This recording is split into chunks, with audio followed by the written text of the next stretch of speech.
We're 4 months into this draft process, and my mock drafts for the Giants are right back to where they were in the very beginning, because in case you haven't been paying attention, they still have a mess on their offensive line, and they still have no starting right tackle.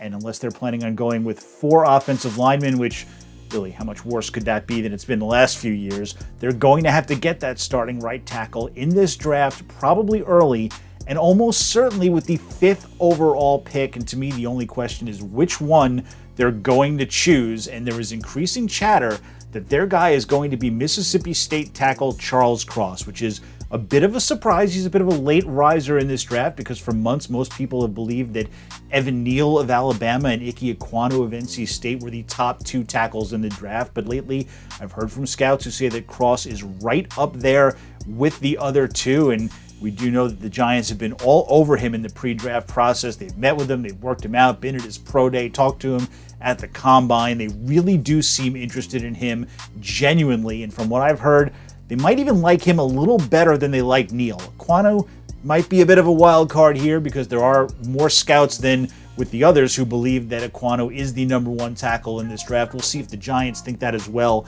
I do believe they're going to have a choice of 2 tackles, maybe all 3, but definitely 2 if it comes down to Neal and Cross. I think right now they're going to go with Cross, and that's who I'm going to give them with the 5th overall pick in my latest mock.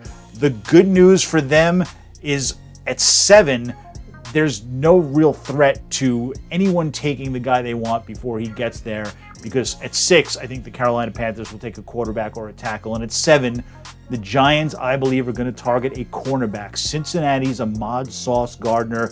He is what scouts say a true number 1 corner, a guy who can be a lockdown corner, as good as LSU's Derek Stingley, but Stingley has a lot of injury issues, and I don't think the Giants are going to want to take an injury risk at number 7.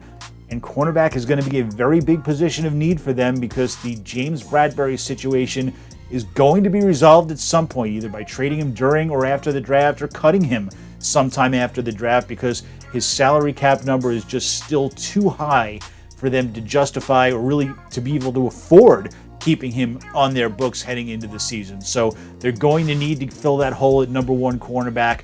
They're going to need to fill that hole at right tackle, and it really looks like things are shaping up for the Giants to do that with their first 2 picks to match need with possibly the best player on their board at each spot.